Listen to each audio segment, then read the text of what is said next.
Bapak Ibu teman-teman, selamat pagi semuanya. Suara saya yang di tengah kedengeran? Jelas? Kalau begini? Oh, berarti mic ini semuanya memang harus dekat di mulut. Ini diberitahukan kepada para imam, jadi nggak bisa. Karena saya segini sudah terdengarnya kencang di kepala saya, di telinga saya. Kalau begini, lebih kencang lagi. Tapi Anda lebih jelas ya? Oh, berarti yang berkorban mesti saya ya. Hari ini, Minggu Advent yang kedua, itu membahas tentang pertobatan. Maka sebetulnya ada sebuah kata dalam bahasa Latin yang menyebutkan kata mea culpa, yang artinya saya berdosa. Nah, kalau kita mau melihat dalam kerangka Injil, mengapa kok Yohanes Pembaptis, John the Baptist ini, itu kok menjadi heboh? Karena apa? Karena dalam kerangka sejarah panjangnya, John the Baptist ini tuh menjadi nabi perantara perjanjian lama ke perjanjian baru. Dan kalau kita meruntut perjalanan sejarah, mengapa menjadi heboh? Saya menuliskan ada 3. Yang pertama adalah ternyata alasannya sekitar 400 terakhir tidak ada nabi di Israel. Jadi kalau mau dibayangkannya gini, nabi terakhir lalu kosong selama 400 tahun, lalu muncullah nabi terakhir perantara perjanjian lama ke perjanjian baru sebelum datangnya Yesus. Yang kedua, padang gurun itu diyakini sebagai tempat penyelamatan. Tempat Musa dan Elia itu berjumpa dengan Allah dan Allah menjumpai umatnya. Simbol-simbol ini hanya dipakai oleh John the Baptist. Dan yang ketiga, dalam keseluruhan penampilannya, ini yang menjadi menarik. Yakni pakaiannya. John the Baptist hanya memakai pakaian bulu unta dan ikat pinggangnya adalah ikat pinggang kulit. Dan askesenya, makanannya itu hanya belalang dan madu hutan. Bahkan Yohanes tampil sebagai Elia yang baru. Yesus bahkan menyamakan Yohanes dengan Elia. Jadi anak bayang ya bahwa mengapa kok kan dulu sama aja Romo. Waktu banyak nabi-nabi itu datang berseru tentang pertobatan, orang nggak begitu heboh. Ini alasan utamanya bahwa John the Baptist itu datang hadir dalam situasi yang semacam itu. Dan kalau Anda mau meruntut lebih jauh lagi, John the Baptist adalah nabi yang sebetulnya punya kedekatan yang sangat luar biasa. Dia hanya berbeda sekitar 6 bulan umurnya dengan Yesus. Frame dulu ya bahwa oh ternyata hari ini kita mendengar seorang nabi besar, bukan nabi yang ecek-ecek. Bahkan kalau mau kita melihat bahwa moto dalam hidup John the Baptist adalah ia harus makin lebih besar, aku harus makin lebih kecil. Jadi Anda membayangkan betapa kerasnya orang ini, betapa luar biasanya orang ini, dan orang ini itu menjadi nabi satu-satunya secara yang punya kedekatan itu mempersiapkan kelahiran Sang Juru Selamat. Nah, lalu saya mau membahas tentang beliau dalam kerangka refleksi hari ini. Kalau mau ngomong tentang pertobatan, sebetulnya pertobatan kan dalam bahasa Yunani adalah artinya tuh metanoia. Maka kalau mau ngomong tentang pertobatan itu diarahkannya kepada bukan cuma sekedar perubahan fisik. Jadi kan Anda selalu bertobat. Oh anak ini bertobat Romo. Kenapa? Sekarang sudah mendengarkan saya sebagai ibunya. Bukan itu doang. Bukan cuma sekedar fisik yang berubah. Tetapi perubahan hati dan budi yang terwujud dalam tindakan konkret. Jadi yang berubahnya itu bukan cuma sekedar fisik belaka, tetapi dalemannya. Prosesornya dulu yang dirubah, baru sikapnya yang konkret. Nah ini yang susah. Kita lebih senang melihat perubahan dalam kerangka yang hanya yang konkret. Dulunya tidak pernah mendengarkan orang tua, sekarang mendengarkan orang tua. Dulunya tidak pernah bergibah, Dulunya sering bergibah, sekarang tidak lagi bergibah sepanjang masa Advent. Misalnya, misalnya, gitu ya. Nah, tapi sebetulnya yang mau ditempuh lebih jauh itu perubahan budinya, perubahan hatinya dulu yang terpancar dalam hal yang fisik. Bukan ininya dulu, tapi ininya dulu. Lalu juga disebut sebagai sikap iman yang benar.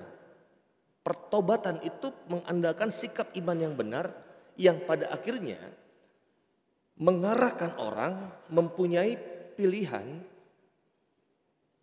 membenahi sesuatu yang salah menjadi pilihan pola pikirnya, mindsetnya, pola kerjanya, handsetnya, dan juga pola rasanya, heartsetnya.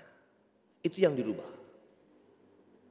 Nah, semoga Anda nanti pasti masing-masing ya, pertobatan yang sampai hari ini Anda praktekkan, Anda tempuh seperti apa. Itu yang pertama. Yang kedua, kalau membahas tentang John the Baptist itu artinya Yohanes adalah Allah mengaruniakan belas kasihan. Allah mengaruniakan belas kasihnya. Kita tahu kan Zakaria sama Elizabeth itu pasangan yang mandul.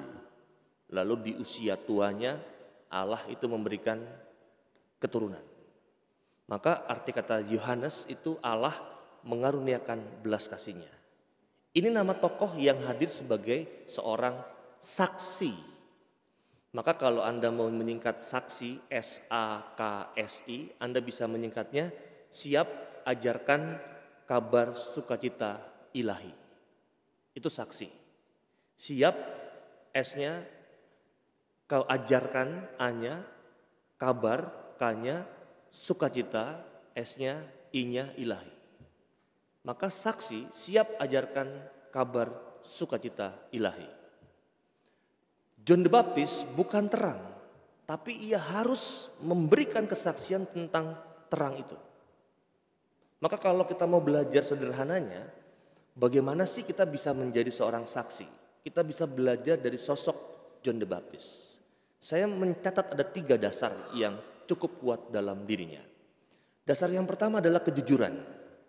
Di awal kesaksiannya, Yohanes memberikan penjelasan tentang identitas dirinya agar orang tidak salah paham. Dengan jujur, ia mengakui bahwa ia bukan Mesias, ia bukan Elia, nabi yang diyakini akan datang kembali untuk persiapan akhir zaman. Karena dia terangkat ke surga tanpa meninggal. Yohanes juga menolak anggapan bahwa dia adalah nabi besar yang mewartakan akhir zaman. Sikapnya, kejujuran. Ada banyak dalam hidup kita masuk dalam situasi yang tidak jujur. Yang kedua adalah pertobatan. Tobat, metanoia, yang ditandakan dengan baptisan Yohanes adalah cara untuk mengasah hati dan budi agar peka terhadap kehadiran dan tuntunan sang terang. Dengan kata lain, kita diajak bertobat, berbalik dari kegelapan menuju ke sumber terang. Nah, ini Anda bisa jadikan informasi kognitif untuk Anda. Apa bedanya baptisan John the Baptist dengan baptisan Yesus? Udah paham kan nih? John the Baptist itu baptisannya sederhananya adalah mengapa orang kok waktu zaman John the Baptist dibaptis Romo, zaman Yesus baptis lagi? Karena zaman John the Baptist baptisannya itu hanya baptisan bahwa orang itu mau berbalik, mengatakan ya terhadap perubahan sikap yang baru. Zaman Yesus baptisannya mengangkat orang tersebut menjadi anak Allah. Itu perbedaannya. Nah, yang ketiga adalah kerendahan hatinya. Berhadapan dengan Yesus, Yohanes siap melayaninya sebagai hamba yang rendah dan hina, yang membuka tali kasutnya pun dia merasa tidak pantas. Mengapa? Rabi Joshua bin Levi itu menulis begini. Seorang murid seharusnya melayani guru dengan melakukan semua pekerjaan yang biasanya dilakukan seorang budak terhadap tuannya, kecuali membuka tali kasutnya. Artinya, seseorang budak tidak boleh dipaksa untuk membuka tali kasut tuannya bila ia menolak melakukannya. Dan disinilah John the Baptist menekankan kerendahan hati di hadapan Yesus. Inilah membuatnya mengenal Yesus. Di tengah-tengahmu berdiri Dia yang tidak kamu kenal. Pastinya kerendahan hati ala John the Baptist ini membuat kita mudah bersyukur. Karena Allah menentang orang yang congkak tapi mengasihi orang yang rendah hati. Rendahkanlah dirimu di hadapan Tuhan dan Ia akan meninggikan kamu. Maka mari di Advent yang kedua ini kita mohon rahmat supaya kita juga dapat mengalami pertobatan yang sejati. Pertobatan yang bukan hanya sekedar fisik tetapi juga perubahan hati dan budi yang terwujud dalam tindakan konkret, sikap iman yang benar yang menjadi pilihan pola pikir kita, pola kerja kita, dan pola rasa kita. Dan kita juga mohon supaya teladan dari John the Baptist ini, kejujuran, pertobatan, dan kerendahan hati sungguh dikaruniakan Allah dalam kehidupan kita. Maka mari kita hening sejenak.